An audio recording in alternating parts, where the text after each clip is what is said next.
মাটি সৃষ্টি কর্মসূচি ফের আন্তর্জাতিক স্বীকৃতি পেল। পশ্চিমাঞ্চলের শুষ্ক জেলাগুলিতে শুরু হয় মাটি সৃষ্টি প্রকল্প। রাজ্যের উদ্ভাবনী উদ্যোগকে আন্তর্জাতিক স্বীকৃতি প্রদান ইউনাইটেড নেশনের ফুড অ্যান্ড এগ্রিকালচারাল অর্গানাইজেশন। মাটি সৃষ্টি রাষ্ট্রসংঘের যে স্বীকৃতি পেল তাতে খুশি মুখ্যমন্ত্রী মমতা বন্দ্যোপাধ্যায় এবং সামাজিক মাধ্যমে তিনি পোস্ট করেন সাফল্যের কথা প্রকাশ করেছেন রাষ্ট্রসংঘ থেকে দেওয়া সেই স্বীকৃতিপত্র। প্রাকৃতিক ঐতিহ্য, জীববৈচিত্র্য এবং খাদ্য সংস্কৃতি রক্ষায় আন্তর্জাতিক মঞ্চে যে স্বীকৃতি তা রাজ্যের জন্য বিশেষ গর্বের সম্মান বলে জানিয়েছেন মুখ্যমন্ত্রী এবং এই সাফল্য তিনি উৎসর্গ করেছেন গ্রামীণ সমাজকে এবং কৃষকদের। পশ্চিমাঞ্চলের শুষ্ক জেলাগুলিতে 2020 সালে শুরু হওয়া মাটির সৃষ্টি কর্মসূচি ফের আন্তর্জাতিক স্বীকৃতি পেল। ইউনাইটেড নেশনের অধীনস্থ ফুড অ্যান্ড এগ্রিকালচার অর্গানাইজেশন রাজ্যের এই উদ্ভাবনী সম্প্রদায় ভিত্তিক উদ্যোগকে আন্তর্জাতিক মানের স্বীকৃতি প্রদান করেছে।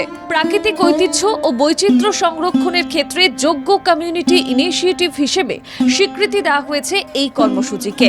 রাজ্যের মুখ্যমন্ত্রী মমতা বন্দ্যোপাধ্যায় নিজের এক্স হ্যান্ডেলে এই সুখবর জানিয়েছেন।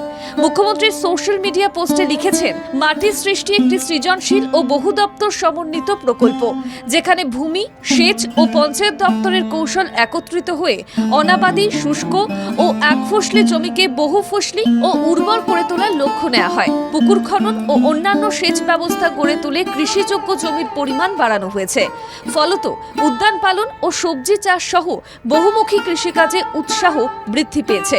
রাজ্যের দাবি, এই প্রকল্পের মাধ্যমে লক্ষ লক্ষ কর্মসংস্থানের সুযোগ তৈরি হয়েছে এবং গ্রামীণ পরিবারগুলির আয় বহুগুণ বৃদ্ধি পেয়েছে। এছাড়াও পশ্চিমবঙ্গের ঐতিহ্যবাহী সুগন্ধি ধান গোবিন্দভোগ, তুলাই পাঞ্জি ও কনকচুরকে ফুড অ্যান্ড কালচার হেরিটেজ বা খাদ্য ও সংস্কৃতি ঐতিহ্য হিসেবে স্বীকৃতি দিয়েছে। রাষ্ট্রসংঘের মহাপরিচালকের দপ্তর থেকে প্রাপ্ত স্বীকৃতিপত্র মুখ্যমন্ত্রীর তরফে প্রকাশ করা হয়েছে। প্রাকৃতিক ঐতিহ্য, জীববৈচিত্র্য এবং খাদ্য সংস্কৃতি রক্ষায় আন্তর্জাতিক মঞ্চে এই স্বীকৃতি এক গর্বের সম্মান। রাজ্যের মুখ্যমন্ত্রী মমতা বন্দ্যোপাধ্যায় এই সাফল্য উৎসর্গ করেছেন বাংলার সমগ্র গ্রামীণ সমাজকে, বিশেষ করে রাজ্যের কৃষকদের। জয় চক্রবর্তীর রিপোর্ট, বাংলা জাগো।